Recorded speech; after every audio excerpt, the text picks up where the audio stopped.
Hello all, welcome back to my channel. ಇದು day 5 of 21 days wait loss challenge.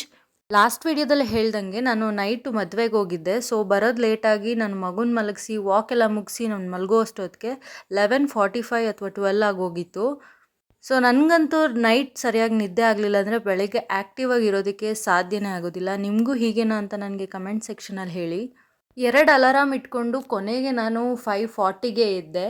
ಬೆಳಗ್ಗೆ ಎದ್ದಾಗ ನನಗೆ ಹೊಸ್ತಿದೆಯಲ್ಲ ಅದೆಲ್ಲ ಸಿಕ್ಕಾಪಟ್ಟೆ ಪೇಯ್ನ್ ಆಗಿ ಊದ್ಕೊಬಿಟ್ಟಿತ್ತು, ರೆಡ್ ಆಗಿಬಿಟ್ಟಿತ್ತು. ಆ ಪೇಯ್ನ್ಗೆ ತಲೆ, ಕಣ್ಣು, ಕಿವಿ ಎಲ್ಲನೂ ನೋವು ಬಂದ್ಬಿಟ್ಟು ಒಂಥರ ಇರಿಟೇಷನ್ ಆಗಿಬಿಟ್ಟಿತ್ತು. ಸೊ ಆ ಪೇಯ್ನ ಅದನ್ನೇ ಕಾನ್ಸಂಟ್ರೇಟ್ ಮಾಡ್ತಾಯಿದ್ರೆ ಇನ್ನೂ ಒಂಥರ ಇರಿಟೇಷನ್ ಜಾಸ್ತಿ ಆಗುತ್ತೆ ಅಂದ್ಬಿಟ್ಟು ನಾನು ಅದರಿಂದ ಮೈಂಡ್ ಡೈವರ್ಟ್ ಮಾಡಬೇಕಂತ ವರ್ಕೌಟು ಮತ್ತು ಬೇರೆ ಕೆಲಸಗಳಲ್ಲಿ ಇನ್ವಾಲ್ವ್ ಆದೆ. ಇನ್ನು ಈಗ ಮಾಡ್ತಿರೋ ಎಕ್ಸಸೈಸ್ಗಳೆಲ್ಲ ಬೆಲಿ ಫ್ಯಾಟ್ನ ಟಾರ್ಗೆಟ್ ಮಾಡುತ್ತೆ. ನೋಡೋಕ್ಕೆ ಸಿಂಪಲ್ಲಾಗಿದ್ರೂ ತುಂಬಾ ಸ್ವೆಟ್ ಬರುತ್ತೆ, ಹಾಗೆ ನಮ್ಮ ಬಾಡೀಲಿ ಫ್ಯಾಟ್ ಬರ್ನ್ ಆಗೋದು ನಮಗೆ ಸೆನ್ಸ್ ಆಗುತ್ತೆ. ಎಲ್ಲ ಎಕ್ಸಸೈಸ್ನು 10 ರೆಪಿಟೇಷನ್ 3 ಸೆಟ್ಸ್ ಮಾಡ್ಕೊಂಡಿದ್ದೀನಿ ಇಲ್ಲಿ ನಾನು.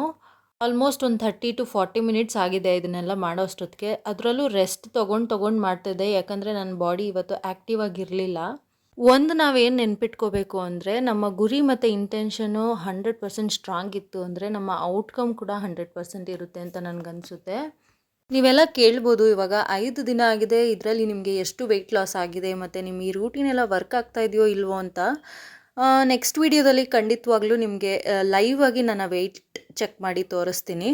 ರಾಬರ್ಟ್ ರಿಚ್ ಅವ್ರದ್ದು ಒಂದು ಲೈನ್ ಇದೆ, ಆ healthy outside starts from inside ಅಂತ. ಎಷ್ಟು ಚೆನ್ನಾಗಿ ಹೇಳಿದ್ದಾರೆ ಅಲ್ವಾ. ನಾವು ಬರೀ ವರ್ಕೌಟ್ ಮಾಡ್ತಿದ್ರೆ ಆಗೋದಿಲ್ಲ, ನಾವು ವರ್ಕೌಟ್ ಮಾಡಿಕೊಂಡು ಒಳ್ಳೆ ಊಟ ಅಂದರೆ ಕ್ಲೀನ್ ಈಟಿಂಗ್ ಅಂತ ಹೇಳ್ತಾರಲ್ಲ, ಆ ರೀತಿ ಇದ್ದರೆ ಮಾತ್ರ ನಮ್ಮ ವೆಯ್ಟ್ ಲಾಸ್ ಅಥವಾ ನಮ್ಮ ವೆಯ್ಟ್ ಗೇನ್ ಆಗೋದು ಅನಿಸುತ್ತೆ. ಅದರ್ವೈಸ್ ಕೂಡ ಆಗುತ್ತೆ, ಬಟ್ ಹೆಲ್ದಿ ವೇಯಲ್ಲಿ ಖಂಡಿತವಾಗ್ಲೂ ಅಲ್ಲ. ವರ್ಕೌಟ್ ಮಾಡಿಕೊಂಡು ಹೊರಗಡೆ ಚಾಟ್ಸು ಅಥವಾ ಫಾಸ್ಟ್ ಫುಡ್ಸು ಈ ರೀತಿ ಎಲ್ಲ ತಿನ್ಕೊತಾ ಇದ್ದರೆ ಆರಾಮಾಗಿ ವೆಯ್ಟ್ ಗೇನ್ ವೆಯ್ಟ್ ಲಾಸ್ ಎರಡೂ ಆಗ್ತೀರಾ, ಬಟ್ ಅದ್ರ ಜೊತೆಗೆ ಒಂದಷ್ಟು ಕಾಯಿಲೆಗಳ್ನ ಕೂಡ ಜೊತೆಲೇ ತರ್ತೀರಾ.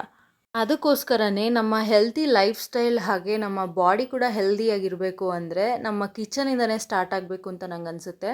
ಈಗಿನ ಜನ್ರೇಷನಲ್ಲಿ 3 ಔಟ್ ಆಫ್ 5 ವಿಮೆನ್ ಲೈಫ್ ಸ್ಟೈಲ್ ಡಿಸೀಸಿಂದ ತುಂಬಾ ಕಷ್ಟಪಡ್ತಾ ಇದ್ದಾರೆ. ಹಾರ್ಮೋನ್ ಇಂಬ್ಯಾಲೆನ್ಸ್ ಈ ರೀತಿ ಎಲ್ಲ ತುಂಬಾ ಕಷ್ಟ ಬೀಳ್ತಾ ಇದ್ದಾರೆ. ಫಾರ್ ಎಕ್ಸಾಂಪಲ್ ನನ್ನೇ ತಗೊಳ್ಳಿ, ನನಗೆ ಥೈರಾಯ್ಡ್ ಇತ್ತು, ಬಟ್ ಈಗ ಅಂಡರ್ ಕಂಟ್ರೋಲಲ್ಲಿದೆ ನನ್ನ TSH. ಇದೆಲ್ಲ ನಾನು ಒಂದು 4-5 ಮಂತ್ಸ್ ಬ್ಯಾಕ್ ನಾನು ಇದನ್ನೆಲ್ಲ ಏನೂ ಮಾಡ್ತಾ ಇರಲಿಲ್ಲ, ಜಸ್ಟ್ ಊಟ ಮಾಡ್ತಾ ಇದ್ದೆ, ಮನೇಲಿ ಸ್ವಲ್ಪ ಕೆಲಸಗಳಿರುತ್ತಲ್ಲ ಅದನ್ನು ಮಾಡಿಕೊಂಡೆ ನನ್ನ ಆ್ಯಕ್ಟಿವಿಟೀಸ್ ಅಷ್ಟೇ ಆಗಿತ್ತು. ಈಗ ನನ್ನ ಥೈರಾಯ್ಡ್ ಲೆವೆಲ್ ಬಂದು ಕಂಟ್ರೋಲಲ್ಲಿದೆ. ಮುಂಚೆ ಮೆಡಿಸನ್ ಕೂಡ ತಗೋತಾ ಇದ್ದೆ, ಬಟ್ ಈ ಥರ ಎಲ್ಲ ಲೈಫ್ ಸ್ಟೈಲ್ ಇಟ್ಕೊಂಡಿರಲಿಲ್ಲ, ಜಸ್ಟ್ ಊಟ ಮಾಡ್ತಾಯಿದ್ದೆ. ಆವಾಗ ನನಗೆ ಕಂಟ್ರೋಲಲ್ಲಿ ಇರಲಿಲ್ಲ. ಒಂದು ಸತಿ ಜಾಸ್ತಿ ಆದರೆ ಇನ್ನೊಂದು ಸತಿ ಕಡಿಮೆ ಆಗ್ತಾಯಿತ್ತು. ಬಟ್ ಈಗ ಲೈಫ್ ಸ್ಟೈಲ್ ಚೇಂಜಸ್ ಮಾಡ್ಕೊಂಡ್ಮೇಲೆ ಇವೊಂದು ನಾನು ಟ್ಯಾಬ್ಲೆಟ್ಸ್ ತೊಗೋತಾ ಇದ್ದೀನಿ, ನನಗೆ ಥೈರಾಯ್ಡ್ ಕಂಟ್ರೋಲಲ್ಲಿ ಬಂದಿದೆ. ಸೊ ಹಂತವಾಗಿ ನನ್ನ ಟ್ಯಾಬ್ಲೆಟ್ಸ್ದು MG ಚೇಂಜ್ ಮಾಡ್ತಾ ಇದ್ದೀನಿ ವಿತ್ ಗೈನಕಾಲಜಿಸ್ಟ್ ಸಜೆಷನ್. ನೀವು ಅಷ್ಟೇ ಹೆಲ್ತ್ನ ಯಾರೂ ನೆಗ್ಲೆಕ್ಟ್ ಮಾಡಬೇಡಿ. ಒಂದು ಲೈನ್ ಇದೆ, like your health has to be first investment you have to do on ಅಂತ. ಆ ರೀತಿ ನಿಮ್ಮ ಹೆಲ್ತ್ ಚೆನ್ನಾಗಿತ್ತು ಅಂದರೆ ನಿಮ್ಮ ಲೈಫ್ ಕೂಡ ಚೆನ್ನಾಗಿರುತ್ತೆ. ನಿಮಗೂ ಏನಾದರೂ ಈ ರೀತಿ ಹಾರ್ಮೋನ್ ಇಂಬ್ಯಾಲೆನ್ಸ್ ಅಥವಾ ಥೈರಾಯ್ಡ್ ಅಥವಾ ಲೈಫ್ ಸ್ಟೈಲ್ ರಿಲೇಟೆಡ್ ಡಿಸೀಸ್ ಏನಾದರೂ ಇತ್ತು ಅಂದರೆ ನೀವು ಫಸ್ಟು ಗೈನಕಾಲಜಿಸ್ಟ್ನ ಸಜೆಷನ್ ತೊಗೊಂಡು ಅವ್ರು ಕೊಡೋ ಮೆಡಿಸಿನ್ ಜೊತೆಗೆ ನೀವು ಈ ಲೈಫ್ ಸ್ಟೈಲ್ನ ರುಟೀನಾಗಿ ತೊಗೊಂಡ್ರೆ ಖಂಡಿತವಾಗ್ಲೂ ನಿಮಗೆ ವಿತಿನ್ 1 ಮಂತ್ ನಿಮ್ಮ ಹೆಲ್ತ್ ಹೇಗೆ ಪ್ರೋಗ್ರೆಸ್ ಆಗುತ್ತೆ ಅನ್ನೋದು ನಿಮಗೆ ಗೊತ್ತಾಗುತ್ತೆ. ಅದಕ್ಕೆ ಸಾಕ್ಷಿ ನಾನೇ ಇದ್ದೀನಿ in case of my thyroid. So ನೀವು ಕೂಡ ಯಾರು ಹೆಲ್ತ್ನ ನೆಗ್ಲೆಕ್ಟ್ ಮಾಡ್ದೇ ಸ್ವಲ್ಪ ಕಾನ್ಷಿಯಸ್ ಆಗಿ ವರ್ಕೌಟ್ ಮಾಡಿ. ನಿಮಗೆ ವರ್ಕೌಟ್ ಮಾಡೋಕ್ಕೆ ಇಷ್ಟ ಆಗ್ತಾ ಇಲ್ವಾ, ವಾಕ್ ಮಾಡಿ ಅಟ್ಲೀಸ್ಟ್ 30 to 40 ಮಿನಿಟ್ಸ್. ಅದು ಕೂಡ ಆಗ್ತಾ ಇಲ್ವಾ, ಊಟ ಆದಮೇಲೆ 10 ಮಿನಿಟ್ಸ್ ವಾಕ್ ಮಾಡಿದ್ರೆ that's more than enough. So ನನ್ನ ಎಕ್ಸಸೈಸಸ್ ಎಲ್ಲ ಆದಮೇಲೆ ನನಗೆ ನೀರು ಕುಡಿಬೇಕು ಅನ್ನಿಸ್ತಾ ಇತ್ತು ಅಂದ್ಬಿಟ್ಟು ನೀರು ಕೂಡ ಕುಡ್ಕೊಂಡು 10 ಮಿನಿಟ್ಸ್ ರೆಸ್ಟ್ ತೊಗೋತಾ ಇದ್ದೀನಿ. ಅದೆಲ್ಲ ಆದಮೇಲೆ ನನ್ನ ಮೈಂಡಲ್ಲೇ ನಾನು ಇವತ್ತೆಲ್ಲ ಏನೇನು ಮಾಡಬೇಕು ಅಂತ ಪ್ಲ್ಯಾನ್ ಮಾಡ್ಕೋತಾ ಇದ್ದೀನಿ. ಆ್ಯಕ್ಚುಲಾಗಿ ನೋಟ್ ಮಾಡ್ಕೋತೀನಿ, ಬಟ್ ಇವತ್ತು ನನಗೇನ್ರ ಮೇಲೂ ಇಂಟ್ರೆಸ್ಟ್ ಇಲ್ಲದೆ ಇರೋದ್ರಿಂದ ಜಸ್ಟ್ ಮೈಂಡಲ್ಲೇ ಪ್ಲ್ಯಾನ್ ಮಾಡ್ಕೋತಾ ಇದ್ದೆ. ಇವತ್ತು ಏನೇನು ಕೆಲಸ ಇದೆ, ಹಾಗೆ ಏನೇನು ವೀಡಿಯೋಸ್ ಮಾಡಬೇಕು, ಯಾವ ರೀತಿ ಮಾಡಬೇಕು ಅಂತ ಪ್ಲ್ಯಾನ್ ಮಾಡ್ಕೋತಾ ಇದ್ದೀನಿ. ಹಾಗೆ ಒಂದು ರೌಂಡ್ ಹೊರಗಡೆ ಹೋಗಿ ಬಂದೆ.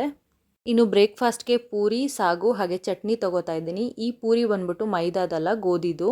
ಅದಾದಮೇಲೆ ನಾನು ವಿಟಮಿನ್ ಡಿಗೋಸ್ಕರ ಮೇಲೆ ಟೆರೆಸಲ್ಲಿ ಸ್ವಲ್ಪ ಹೊತ್ತು ವಾಕ್ ಮಾಡಿದೆ, ಜೊತೆಗೆ ನನ್ನ ಸ್ಟ್ರೆಸ್ ಕೂಡ ಕಡಿಮೆ ಆಗಲಿ ಅಂತ.